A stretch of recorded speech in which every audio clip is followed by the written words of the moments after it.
पंचक्रोशीतल्या पोरांना एकच प्रश्न सतावतोय की माही रिटायर झाल्यानंतर काय करणार आहे, काय कार्यक्रम असणार आहे तुझा MS, थोडक्यात सांग प्लीज. भया बारक्यापणापासूनच मला वड्या वगळीनं मासं खेकडं धरायचा छंद होता. आता तो छंद मला वड्या वगळी पुरता मर्यादित न ठेवता त्याच्या कक्षा रुंदवायचे आहे, म्हणून मी परशेवणी उजनीत मासेमारी करणार. ही जगावेगळी वाट स्वीकारताना पोटात गोळा येतोय का? घरच्यांचा काही विरोध वगैरे? अरला का घरच्यांचा तर विरोध मला क्रिकेट खेळायला पण होता. ती मस्त म्हणत होती MPSC UPSC कर, पण बंडखोरी आपल्या नसानसात बेनली. आपला थॉट म्हणजे हेलिकॉप्टर शॉट. म्हणजे ज्या हातांनी वर्ल्ड कप पकडला तेच हात आता खेकडे, झिंगे आणि चिंगळ्या पकडणार. तर तुला ह्या हातांचा महिमा काय सांगू भया. ह्या हातानं आजपर्यंत कितीतरी बेंडकुळ्या दानव धरल्यात आहे. अरे कितीतरी खेकड्यांच्या नांग्याचं वार झेललेत आहे बघ.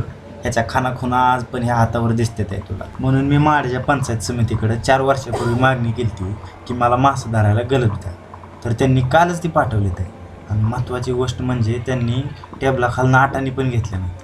हे बघ मस्तपैकी गलब्स घालायचा, जाबून धरायचा, इथं दानव बेंडकुळ्या लावायच्या, आला मासा की माचका मारून धरायचा.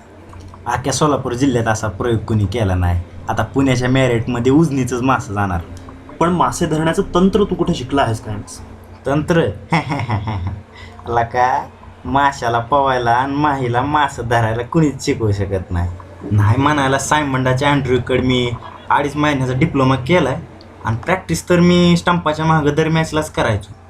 आला मासा की मारडा आहे, आली चिंगळी की मारडा आहे, आली मरळ की मारडा आहे.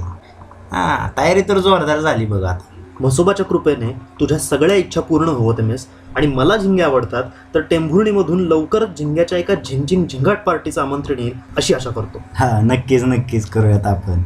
युवराजनं पण आता सेकंड हँड होडी घेतली आणि नेहरा पण आता मोठ्या मानून छोटा हाती घेऊन इंदापूरला मासे काय जाणार. त्यामुळे बाहेर आता जाळ, धूर, पाऊस, पाणी आणि हवा आपलीच असणार.